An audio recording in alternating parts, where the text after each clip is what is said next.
ప్రభువైన యేసుక్రీస్తు నామంలో మీ అందరికీ నా ప్రేమ వందనాలు తెలియజేస్తున్నానండి. ఈనాటి ధ్యానము కొరకై అపోస్తలుడైన పౌలు రోమీయులకు రాసిన పత్రిక 5వ అధ్యాయము 21వ వాక్యాన్ని చదివి మనం ధ్యానాన్ని ప్రకటించుకుందాం. అయినను పాపము మరణమును ఆధారం చేసుకొని ఎలాగూ ఏలెనో అలాగే నిత్య జీవము కలుగుటకై నీతి ద్వారా కృపయు మన ప్రభువైన యేసుక్రీస్తు మూలముగా ఏరు నిమిత్తము పాపం ఎక్కడ విస్తరించెనో అక్కడ కృప అపరిమితముగా విస్తరించెను. దేవుడు ఈ వాక్యము ద్వారా మనతో మాట్లాడునుగాక. హల్లెలూయా, హల్లెలూయా. ఇక్కడ మనం చదివిన వాక్యములో ఇక్కడ రాయబడి ఉన్న ఆఖరి మాట ఏమిటంటే, పాపం ఎక్కడ విస్తరించెనో అక్కడ కృప అపరిమితముగా విస్తరించెను అని రాయబడి ఉంది. గమనించండి నా ప్రియమైనటువంటి దేవుని బిడ్డలారా, పాపం అంట ఎక్కడ పెరుగుతుందో కృప కూడా అక్కడ అపరిమితముగా, పరిమితము లేదు, అపరిమితముగా విస్తరింప చేసెను అని లేఖనాలు తెలియచేస్తూ ఉన్నాయి. అంటే ఒకవేళ ఈ యొక్క 5వ అధ్యాయం రోమపత్రిక 5వ అధ్యాయం ఆఖరి వచనం ఇది. ఇక్కడ వరకు చదివి ఒకవేళ బైబిల్ కంటిన్యూషన్లో చదవకుండా ఆపేస్తే ఖచ్చితంగా చాలామంది ఏమనుకుంటారంటే, ఓహో పాపం ఎక్కడుందో కృప అక్కడ చాలా విస్తారంగా విస్తరిస్తుంది అన్నమాట అని చెప్పి, అయితే మనం పాపంలో ఉండొచ్చు, కృప ఉంది కాబట్టి మన పాపాలని దేవుడు ఒకవేళ కొట్టివేయచ్చేమో, కృప చూపిస్తాడేమో అని పాపంలో ఉండడానికి ఒకవేళ ఈ వాక్యాన్ని ఆధారం చేసుకుని నీ సొంత ఆలోచనలతో పాపంలో ఉండడానికి ఇష్టపడుతున్నావేమో నా ప్రియమైనటువంటి దేవుని బిడ్డ. గమనించండి, ఈ 5వ అధ్యాయం అయిపోగానే ఇది ఆఖరి 5వ అధ్యాయంలో ఆఖరి మాట ఇది. దాని కంటిన్యూషన్ 6వ అధ్యాయం మొదటి వచనం ఇప్పుడు చదువునానా. అలాగైనా ఏమందుము కృప విస్తరింపవలనని పాపమందు నిలిచియుందుమా అట్లనరాదు. హల్లెలూయా, హల్లెలూయా. చూసారా, కృప విస్తరింప చేయాలి అని. ఎందుకని? పై వచనంలో ఏం చదివాం? పాపం ఎక్కడ విస్తరిస్తే కృప అక్కడ అపరిమితంగా విస్తరిస్తుంది అని చెప్పాడు. కాబట్టి కృప విస్తరింప చేయాలి అంటే మనం పాపంలో నిలిచి ఉంటామా? కృప విస్తరింప చేయాలి అన్న ఆలోచనే సదుద్దేశంతో మనం ఉండి పాపము చేస్తూ ఉంటే కృప ఇంకా అపరిమితంగా విస్తరించుతుంది అని మనము పాపములో ఉంటామా? అట్లనరాదు, అట్లనరాదు అని దేవుని లేఖనం సెలవిస్తూ ఉంది. గమనించండి నా ప్రియమైనటువంటి దేవుని బిడ్డలారా, పోయిన వారం మనం మాట్లాడుకున్న విషయం, కృప పొందినవారు అంటే, కృప పొందిన వ్యక్తి అంటే ఏ విధముగా పరిస్థితులను ఎదుర్కోగలడు అన్న విషయాన్ని పరిశుద్ధాత్మ దేవుడు పోయిన వారం మనతో మాట్లాడారు. నోవాహు ద్వారా, యేసు తల్లి అయిన మరియ ద్వారా మనతో మాట్లాడాడు, ఇంకొంతమంది వ్యక్తుల ద్వారా మనతో మాట్లాడాడు. ఈ దినమున ప్రభువు మనతో ఏం మాట్లాడనై ఉన్నారు అంటే, కృప విస్తరింప చేయడం. కృప ఎందుకు విస్తరించబడింది, ఏ కారణము చేత కృప విస్తరించబడింది. ఇప్పుడు మనం చదువుకున్న లేఖనాలను బట్టి చూస్తే పాపము చేయడానికి కృప విస్తరించబడిందని ఒకవేళ నీవు అనుకుంటున్నావా నా ప్రియమైనటువంటి దేవుని బిడ్డ? అట్లనరాదు, అట్లా అనుకొనవద్దు, ఎంత మాత్రము కూడా ఆ విధముగా నీవు యోచించవద్దు. ఒక్కసారి కనుక మనం గమనిస్తే అపోస్తుల కార్యాల గ్రంథం 15వ అధ్యాయం 11వ వచనాన్ని కనుక మనము చూచినట్లయితే అక్కడ వ్రాయబడి ఉంటుంది. అపోస్తుల కార్యముల గ్రంథం 15వ అధ్యాయం 11వ వాక్యం. ప్రభువైన యేసు కృప చేత మనము రక్షణ పొందుదుమని నమ్ముచున్నాము కదా, అలాగే వారును రక్షణ పొందుదురు అని. ప్రభువైన యేసు కృప చేత మనము రక్షణ పొందుదుమని నమ్ముచున్నాము కదా. మనం రక్షణ పొందాలి అంటే దేని ద్వారా అది జరుగుతుందని మనం నమ్మామండి? యేసు కృప చేత మాత్రమే. ఇంకొక విషయాన్ని మనం చూస్తే ఎఫెసీయులకు రాసిన పత్రిక 2వ అధ్యాయము, ఎఫెసీయులకు రాసిన పత్రిక 2వ అధ్యాయము 5వ వాక్యాన్ని కూడా ఒకసారి చదవాలి. ఎఫెసీ 2:5. మనము మన అపరాధముల చేత చచ్చిన వారమై ఉండినప్పుడు సైతము మన ఎడల చూపిన తన మహా ప్రేమ చేత మనలను క్రీస్తుతో కూడా బ్రతికించెను. హల్లెలూయా, హల్లెలూయా. అపరాధముల చేత చచ్చిన వారమైన మనల్ని ఏమండి క్రీస్తుతో బ్రతికించి తన కృపచేత రక్షించాడు. ఆయన కృపచేతే రక్షించాడు. 2 వచనాలు కూడా మనం చదివాం. ఆయన కృపచేతే రక్షించబడ్డాం. ఇంకొక వాక్యాన్ని చదువుదాం. రోమీయులకు రాసిన పత్రిక 3వ అధ్యాయము 24వ వాక్యాన్ని చదువుదామండి. కాబట్టి నమ్మువారు ఆయన కృపచేతనే క్రీస్తు నందులి విమోచనము ద్వారా ఉచితముగా నీతిమంతులని తీర్చబడుచున్నారు. హల్లెలూయా. ఏమిటి? దేవుని కృపచేత మాత్రమే మనము నీతిమంతులమని తీర్చబడుచున్నాము. హల్లెలూయా. ఇక్కడ కూడా మనము నీతిమంతులమై అవ్వాలి అన్నా, మనం రక్షించబడాలి అన్నా కూడా దానికి మనం చేసిన కష్టము కానీ, మనం పడిన ప్రయాస కానీ, మనము చేసిన పని ఏమైనా ఉన్నదా అంటే ఏమీ లేదు. కానీ దేవుని ఉచితమైన కృప ద్వారా మాత్రమే మనము రక్షించబడి నీతిమంతులుగా తీర్చబడుతున్నాము. హల్లెలూయా, హల్లెలూయా. గమనించండి నా ప్రియమైనటువంటి దేవుని బిడ్డలారా, 2వ తిమోతి అపోస్తలుడైన పౌలు తిమోతికి రాసిన 2వ పత్రిక 9-10 వచనాలు.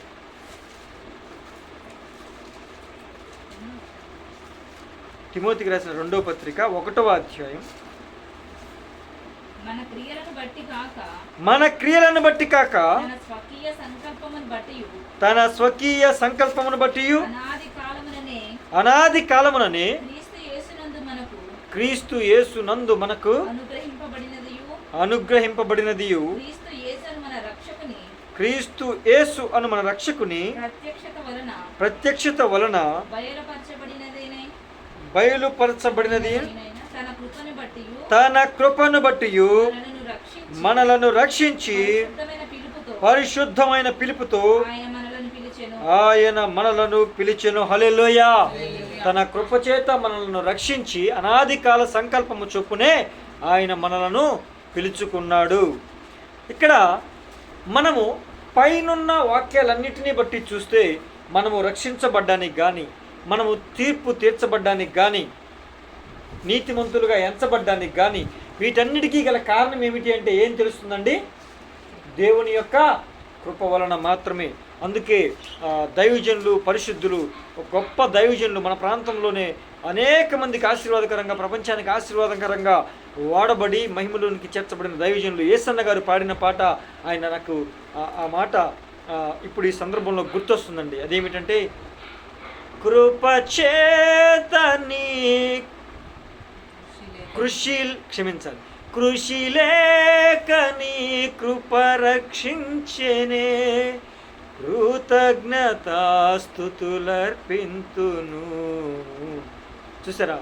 మన కృషి లేకుండా కేవలం ఆయన కృపచేత మాత్రమే మనము రక్షించబడ్డాం. అయితే ఆయన కృపచేత మనం రక్షించబడ్డాం, ఆయన కృపచేత మనం నీతిమంతులుగా ఎంచబడ్డాం, తీర్చబడ్డాం.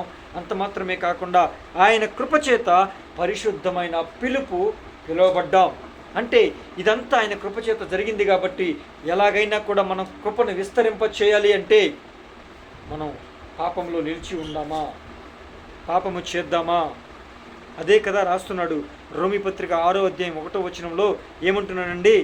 అలాగైనా ఏమందుము, కృప విస్తరింపవలనని పాపములు నిలిచి ఉందుమా?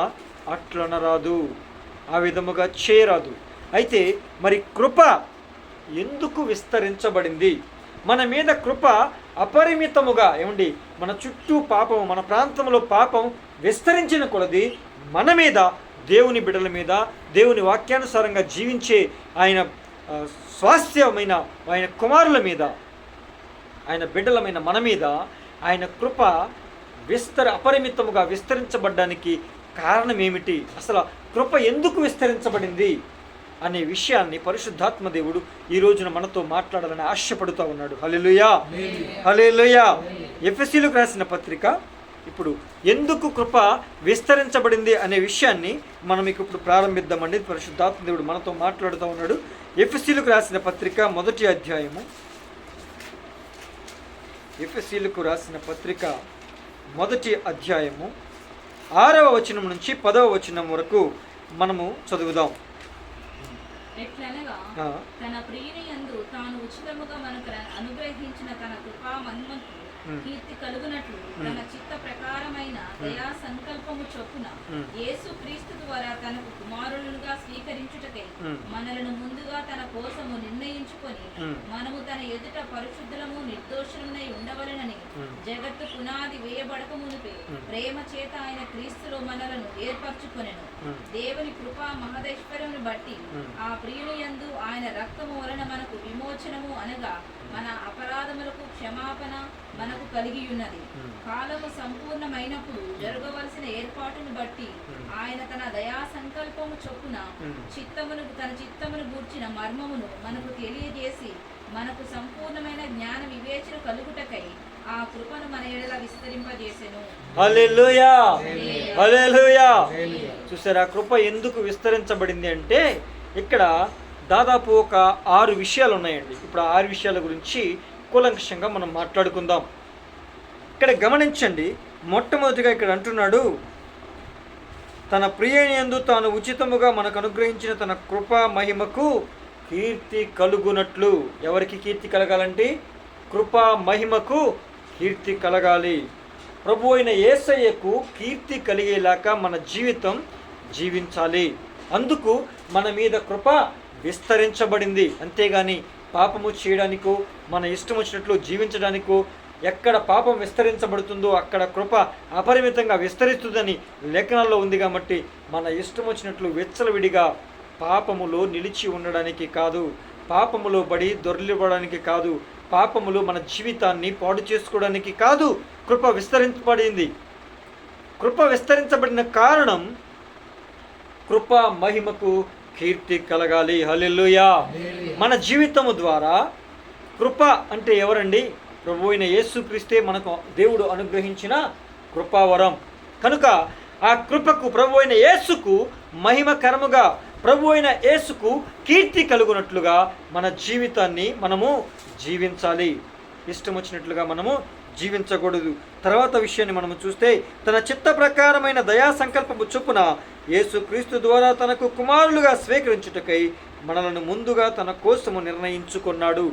మన మీద ఎందుకయ్యా కృప విస్తరించబడింది అంటే, ఆయన కుమారులుగా జగత్తు పునాది వేయబడక ముందే మనల్ని నిర్ణయించుకున్నాడు. కాబట్టి మనము ఆయన కుమారులుగా, మనము ఆయన కుమార్తెలుగా ఉండాలి అని దేవాది దేవుడు అనాది కాల సంకల్పములోనే మనల్ని ఎన్నుకున్నాడు కాబట్టి, నిర్ణయించాడు కాబట్టి, అందువల్ల మాత్రమే కృప మన మీద విస్తరించబడతా ఉంది. ప్రియులారా, హల్లెలూయా. మొదటిగా ఏమనుకున్నాము? మహిమకు కీర్తి కలుగునట్లు, కృప మహిమకు కీర్తి కలుగునట్లు కృప విస్తరించబడింది. రెండవదిగా మనం ఏమనుకుంటున్నామో, ఆయన కుమారులుగా మనము నిర్ణయించబడ్డానికి కృప మన మీద విస్తరించబడింది.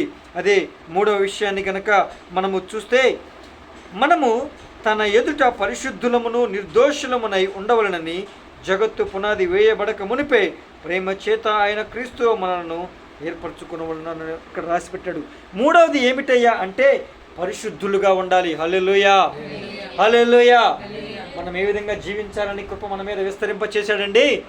పరిశుద్ధమైన జీవితాన్ని మనము జీవించాలని మన మీద దేవుడు కృపను విస్తరింప చేశాడు. హల్లెలూయా, హల్లెలూయా. అంతేగాని మన ఇష్టం వచ్చినట్లుగా పాప జీవితాన్ని, మోసకరమైన జీవితాన్ని జీవించడానికి కాదు, పరిశుద్ధముగా జీవించడానికి. అంత మాత్రమే కాదు, దోషులుగా మనం ఉండకూడదు. ఏమండి, ఆయన తీర్పులో, ఆయన కృపా సింహాసనం ముందు మనము నిలబడినప్పుడు దోషులుగా మనల్ని ఆయన నిలబెట్టకూడదు అనుకున్నాడు. దోషులుగా మనల్ని ఆయన చూడకూడదని ఆశపడుతున్నాడు.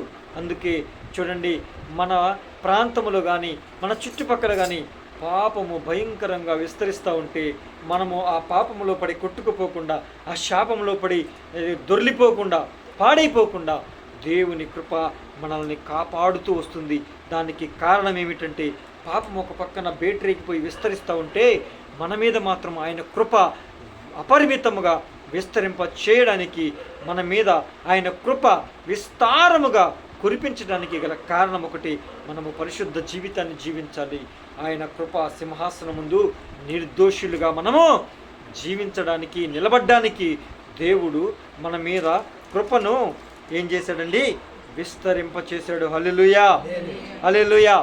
అంత మాత్రమే కాదండి, 4వదిగా మనము చూస్తే ఆయన రక్తము వలన మనల్ని విమోచించడానికి, హల్లెలూయా, హల్లెలూయా, మనము చేసిన తప్పులన్నిటినీ కూడా క్షమించి ప్రభు అయిన యేసుక్రీస్తు రక్తము ద్వారా మనలను పాప శాపాల నుంచి విమోచించడానికి ఆయన కృప మన మీద విస్తరింపచేశాడు. హల్లెలూయా. అంత మాత్రమే కాదు, పదే పదే తొట్టిల్లిపోతూ, పదే పదే పడిపోతూ, అనేక మార్లు ఆయనతో చేసిన నిబంధనలన్నీ చేసి చేసి తొలగిపోతూ, అది తలంపుల్లోనో, చూపుల్లోనో, మాటల్లోనో, వినికిడిలోనో, చేతుల్లోనో ఏదో ఒక రకముగా మనము పదే పదే పడిపోతూ ఉన్నా ప్రభువా అని మరలా ఆయన పాదాలు పట్టుకుంటే మరలా ఆయన కృప చూపించి మనల్ని క్షమించడానికి ఆయన కృప మన మీద ఏ విధంగా ఉందండి? విస్తరించబడింది. హల్లెలూయా, హల్లెలూయా. ప్రియమైన దేవుని బిడ్డలారా, కృప ఎందుకు విస్తరించబడిందో అర్థమవుతుందా? ఒక్కసారి ఈ ప్రతి ఒక్క విషయాన్ని పరిశుద్ధాత్మ దేవుడు మాట్లాడుతూ ఉండగా మనందరము కూడా గమనించి ఈ విధముగా మనము జీవించాలి. కృప విస్తరించబడిన కారణాన్ని మనము ప్రతి క్షణము కూడా గుర్తు చేసుకుని కృతజ్ఞతాస్తుతులు చెల్లిస్తూ, ఇదిగో మనము ఆయన ఎందుకు మన ఎడల కృప చూపుతున్నాడో ఆ విధముగా మనము జీవించి ఆయన చూపిన కృపకు ఆయన సంతోషపడేటట్లుగా, ఒక అర్థం వచ్చేటట్లుగా మన జీవితాన్ని జీవించి ముగించాల్సిన అవసరం ఉన్నది. అంత మాత్రమే కాదండి, ఇంకా మన మీద కృప ఎందుకు విస్తరింప చేశాడు అంటే చూడండి, ఇంకొక పాయింట్ మనం అక్కడ రాయబడి ఉంది. కాలము సంపూర్ణమైనప్పుడు, ఏమండి, కాలము సంపూర్ణమైనప్పుడు జరగవలసినటువంటి ఏర్పాటు.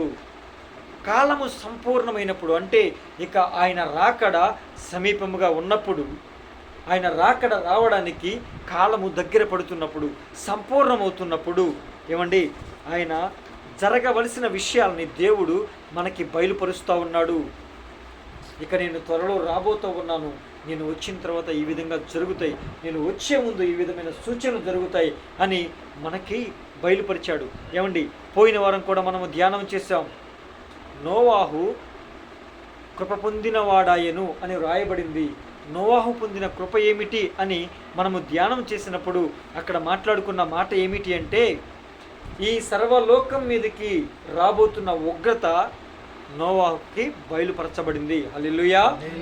అంత మాత్రమే కాకుండా ఈ సర్వలోకముతో పాటు నశించిపోకుండా నీవు ఏ విధముగా కాపాడబడాలో, నీవు కాపాడబడాలి అంటే నీవు ఏ విధమైన ప్రయాసను, శ్రమను నీవు అనుభవించి నీవు కాపాడబడ్డానికి, నీ కుటుంబం కాపాడబడ్డానికి నీవు చేసుకోవలసిన విషయాలేమిటో, పనులేమిటో దేవుడు నోవాహుకి తెలియచేశాడు. హల్లెలూయా, హల్లెలూయా. చూసారా, గమనించండి, అదే కృప పొందడం అంటే అని పోయిన వారం మనం ధ్యానించాం కదా. ఇక్కడ కూడా అంటున్నాడు, కాలము సంపూర్ణమైనప్పుడు జరగవలసిన సంగతులు దేవుడు మనకి తెలియచేస్తాడు. హల్లెలూయా, హల్లెలూయా. అంత మాత్రమే కాదు, తన చిత్తమును గూర్చి, తన మర్మమును గూర్చి మనకు ఏం చేస్తాడండి? ఆయన తెలియచేస్తాడు. ఏ మర్మాలు అయితే ఆయన దాచి ఉంచాడో ఆ మర్మాలు కాలము సంపూర్ణమవుతున్నప్పుడు మనకి బయలుపరిచి ఆయన కృపను మన మీద విస్తరింపచేసి ఆ విషయాలన్నీ మనకి తెలుసుకున్నప్పుడు ఏం చేస్తామండి? ఏమండి, ఒక రహదారి పని జరుగుతూ ఉంది, అనేక వాహనాలు వెళ్ళాలి. అటువైపు వెళితే గుంతలు, గొయ్యలు, రోడ్డు అసలు ఏమీ బాగలేదు, చాలా ప్రమాదకరం. కాబట్టి అక్కడ మనకి డైవర్షన్, ఏమండి, టేక్ డైవర్షన్ అని బోర్డు పెడతారు, లేకపోతే డేంజర్ జోన్ అని బోర్డు పెడతారు. ఆ బోర్డు పెట్టింది దేనికి? మన మీద ఉన్న వారికి ఉన్న జాగ్రత్తను గురించి. అరే, వాహనాలు ఈ విధంగా బోర్డు పెట్టకపోతే ఇటు వస్తే వాళ్ళకి ప్రమాదం జరిగి వాళ్ళు గాయాల పాలవుతారు, మరణం పాలవుతారు. కాబట్టి వారిని ఏ విధంగానైనా ఆ విధమైన ఇబ్బందులకు వారిని గురి కాకుండా, యాక్సిడెంట్కి వారు గురి కాకుండా ఉండాలి అంటే మనం ఈ విధంగా బోర్డు పెడితే వారు సురక్షితమైన మార్గంలోనికి వాళ్ళు వెడతారని ముందుగా మనకు తెలియజేయబడ్డానికి ఆ విధమైన బోర్డులు మనకి కనిపిస్తూ ఉంటాయి. ప్రియులారా, దేనికయ్యా అంటే మనము ప్రమాదం బారి పడకుండా, మరణం పాలు కాకుండా, గాయాల పాలు కాకుండా ఆ విధముగా బోర్డులు పెడితే దేవాది దేవుడు ఆయన రక్తం ఇచ్చి, ఆయన స్వరక్తం ఇచ్చి, ఆయన తన కుమారుణ్ణి, తన ప్రియమైన కుమారుని, ఏకైక కుమారుని, అద్వితీయ కుమారుని మనందరి కోసం బలి పశువుగా, యజ్ఞ పశువుగా, ఆయన బలిగా, అర్పణగా ఆయన అర్పింపబడ్డానికి సంతోషంగా ఇష్టపడ్డాడు కదా. ఆయన నలగడం యెహోవాకి ఇష్టమైందని ఈ లేఖనాలు రాయబడి ఉన్నాయి కదా. ఆ విధంగా చేసింది దేనికయ్యా అంటే మనము నాశనం పాలు కాకుండా ఉండడానికి, మనము నరక పాత్రులుగా వెళ్ళిపోకూడదు, నరక పాత్రులుగా అవ్వకూడదు అని. అయ్యా నా బిడ్డలు యుగ యుగాలు ఆ నరకంలో చనిపోకూడదు, నరకంలో కాలి ఇదిగో వారి ఆత్మలు యుగ యుగాలు ఘోషించకూడదు అని ఉద్దేశించినటువంటి దేవాది దేవుడు ఆయన కృపను మన మీద చూపించి, కాలము సంపూర్ణమవుతున్నప్పుడు జరగవలసిన విషయాలు, ఆయన దాచి ఉంచిన మర్మాలు అన్నీ కూడా మనకు బయలుపరుస్తానికి ఆయన కృపను మన మీద విస్తరింపచేశాడు తప్ప ఏ మాత్రము కూడా మనము పాపము చేసి విచ్చలవిడి జీవితాన్ని కలిగి జీవించడానికి ఆయన కృపను విస్తరింప చేయలేదు ప్రియులారా. ఇదిగో నేను నా ఇష్టం వచ్చినట్లుగా జీవిస్తున్నాను, నా ఇష్టం వచ్చినట్లుగా నేను నా జీవితాన్ని కొనసాగిస్తున్నాను, నేను ఈ పాపంలో ఉన్నాను, అయినా కూడా దేవుడు ఉగ్రత నా మీదకు రాలేదంటే ఆయన నా మీద కృప చూపుతున్నాడు అని ఒకవేళ నీవు అనుకుంటున్నావేమో, నా ప్రియమైనటువంటి దేవుని బిడ్డ, నీ ఆలోచన విధానం తప్పు. ఆయన దోషిని నిర్దోషి అని ఎంత మాత్రము కూడా ఎంచడు. పాపములు నిలిచి ఉండడానికి నీ మీదకి కృప పంపడం లేదు. నీవు ఆ యొక్క కృపను ఎరిగి, నేను పాపములో ఉన్నాను, దేవునికి విరోధమైన కార్యాలు చేస్తున్నానని ఎరిగి పాపము నుంచి బయటకు వచ్చి దేవుని మార్గంలోనికి వచ్చి దేవుని కృప పొంది ఇదిగో నిత్య నాశనానికి వెళ్లకుండా నిత్యము ఆయనతో పరలోకములో ఆయనతో పాటు పరవశించాలి అని ఆయన కోరుకుంటున్నాడు. కాబట్టి కృప నీ మీద విస్తరింప చేస్తున్నాడని దేవుని మాటగా నేను మీకు తెలియచేస్తూ ఉన్నాను నా ప్రియమైన దేవుని బిడ్డలారా. ఇంకొక మాట మనము చూస్తే, మనకు సంపూర్ణమైన జ్ఞాన వివేచములు వివేచన కలగడానికి కృప మన ఎడల విస్తరించబడింది. మనకి సంపూర్ణమైన జ్ఞానం రావాలి, మనకు సంపూర్ణమైన వివేచన రావాలి. ఏది మంచి, ఏది చెడు, ఏది దేవునికి ఇష్టమైన పని, ఏది దేవునికి ఇష్టమైన పని కాదు, ఏది దేవుణ్ణి సంతోషపెట్టే విషయం, ఏది దేవుణ్ణి బాధ పెట్టే విషయం అన్న వివేచన మనకు కలగజేయడానికి దేవుని కృప మన ఎడల విస్తరింపబడింది అని దేవుని లేఖనాలు సెలవిస్తూ ఉన్నాయి ప్రియులారా. మనము గమనించినట్లయితే తీతుకు రాసిన పత్రిక మరలా ఇంకా కొన్ని విషయాలు మనం చూద్దామండి. కృప మన ఎడల ఎందుకు విస్తరించబడింది అన్న విషయాన్ని మనము చూద్దాం. తీతుకు రాసిన పత్రిక 2వ అధ్యాయము 11వ వచనం నుంచి 14వ వచనం వరకు మనం చదువుదాం.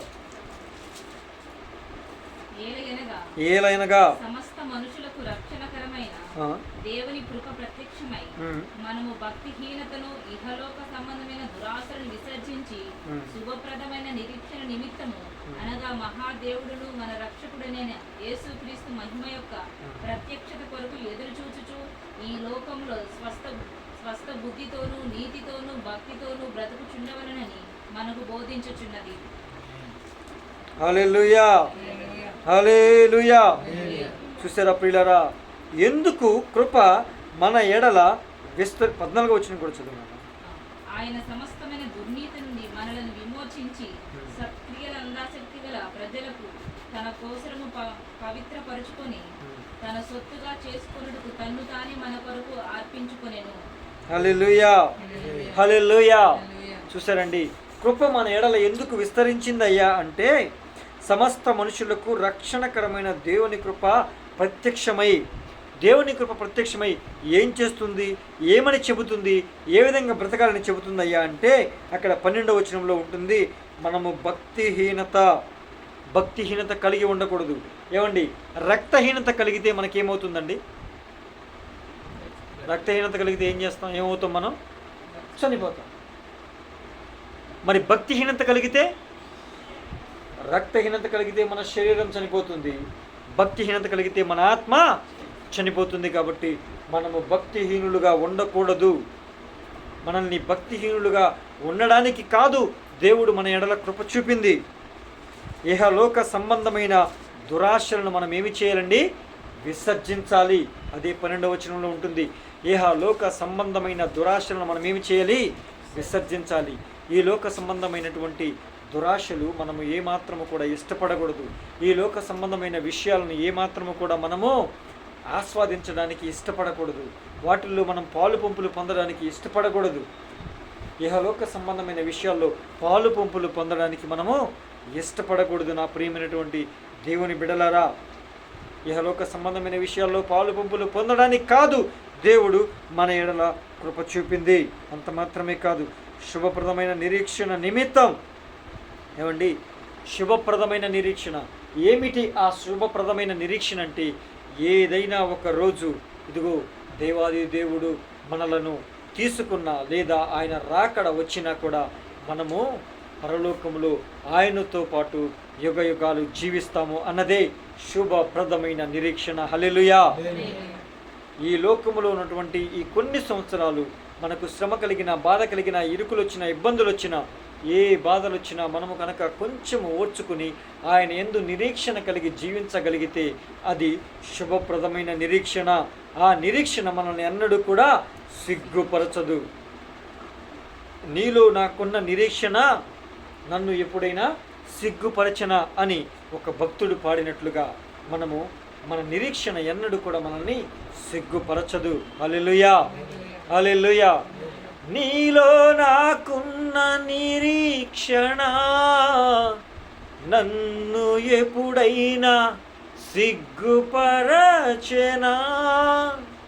తల్లి తన బిడ్డలను మరచినా, తల్లి తన బిడ్డలను మరచినా, నన్ను మరువని నా కన్న తండ్రి, నన్ను మరువని నా కన్న తండ్రి. షాలోము రాజువు నీవే, నా సమస్త ఈవులు నీవే. యేసయ్యా నీవే, యేసయ్యా నీవే, యేసయ్యా నీవే, యేసయ్యా నీవే. చూసారా ప్రియులా, ఆయనలో మనకున్న నిరీక్షణ మనల్ని ఎన్నడూ కూడా సిగ్గుపరచదు. ఒకవేళ స్తన్యమిచ్చి పాలిచ్చి పెంచినటువంటి తల్లైనా మనల్ని మరుస్తుందేమో కానీ తన స్వరక్తమిచ్చి పవిత్రమైన, నిర్దోషమైన, నిష్కలంకమైన ఆయన రక్తాన్ని కార్చి మనల్ని రక్షించిన దేవుడు మనల్ని ఎన్నడూ కూడా మరిచిపోడు. హల్లెలూయా, హల్లెలూయా. కనుక గమనించండి, ఆ నిరీక్షణ కలిగి మనము జీవించవలసిన వారమై ఉన్నాము. అంత మాత్రమే కాదు, మహాదేవుడును మన రక్షకుడునైన యేసు క్రీస్తు మహిమ యొక్క ప్రత్యక్షత కొరకు ఎదురు చూచొచ్చు ఈ లోకములో స్వస్థ బుద్ధితోనూ, నీతితోనూ, భక్తితోనూ బ్రతికి ఉండాలి. దేనికోసం మనం ఎదురు చూడాలండి? మనకి ఎవరైనా సహాయం చేస్తారని ఎదురు చూడాలి, అంతేనండి. దానికోసం అండి ఇక్కడ వాక్యం రాయబడింది. మనల్ని తన స్వరక్తం ఇచ్చి మనల్ని కొనుక్కుని నీతిమంతులుగా మనల్ని ఎంచినటువంటి ప్రభు అయిన యేసు క్రీస్తు వారి రాకడ కోసం మనము ఎదురు చూసేవారముగా ఉండాలి. హల్లెలూయా. ఇదిగో యేసు క్రీస్తు మహిమ యొక్క ప్రత్యక్షత కొరకు ఎదురు చూసేవారముగా మనము ఉండాలి. ఈ లోకంలో ఎలా ఉండాలండి? స్వస్థ బుద్ధి కలిగి ఉండాలి. అంటే మంచి ఆరోగ్యకరమైన ఆ యొక్క బుద్ధిని కలిగి ఉండాలి. ఆరోగ్యకరమైన బుద్ధి అంటే ఏంటి? అబద్ధ బోధ కాకుండా వాక్యములో ఉన్నది ఉన్నట్లుగా బోధించబడిందే ఆరోగ్యకరమైనటువంటి వాక్యము. హల్లెలూయా, హల్లెలూయా. ఆరోగ్యకరమైనటువంటి బోధ అదే మనలను ఆయన యొద్దకు చేరుస్తుంది. ఆ వాక్యానుసారంగా మనము జీవించినప్పుడు మాత్రమే మనము ఆయనతో పాటు ఆ మధ్యాకాశానికి ఎత్తబడి ఆయనతో పాటు ఆయన యుగయుగాలు మనము జీవించగలిగే కృప మనం పొందుకుంటామని దేవుని లేఖనాలు సెలవిస్తున్నాయి. కాబట్టి మనము ఆయన రాకడ కోసం మనము స్వస్థ బుద్ధి కలిగి ఎదురు చూసేవారముగా ఉండాలి. అంత మాత్రమే కాదు, భక్తితో మనము ఆయన కోసం కనిపెట్టాలి. మన భక్తి జీవితాన్ని దినదినము అభివృద్ధి చేసుకుంటూ ఉండాలి. అంత మాత్రమే కాదు, గమనించండి, ఆయన సమస్తమైన దుర్నీతి నుండి మనల్ని విమోచించి సత్క్రియల యందు ఆసక్తి గల ప్రజలను తన కోసరము పవిత్రపరచుకున్నాడు. మనల్ని అసలు ఎందుకు ఆయన కాపాడాడు? ఎందుకు మనల్ని రక్షించాడు? ఎందుకు మనల్ని పరిశుద్ధులుగా తీర్చాడయ్యా అంటే ఇక్కడ రాయబడి ఉంది, సత్క్రియలయందు ఆసక్తి కలిగి మనము జీవించడానికి. హల్లెలూయా, హల్లెలూయా. అందుకే మనము పాపములో నిలిచి ఉండకూడదు. కృప విస్తరించిన కారణం మనము సత్క్రియలయందు ఆసక్తి కలిగి మన జీవితాన్ని కొనసాగించడానికి మాత్రమే దేవుడు మన ఎడల కృప చూపి మనల్ని రక్షించాడు. హల్లెలూయా, హల్లెలూయా. కనుక మనము జీవించవలసిన జీవితం అంతా కూడా సత్క్రియలతో కూడినదై ఉండాలి. మనము పవిత్రపరుచుకునే వారముగా ఉండాలి. హల్లెలూయా.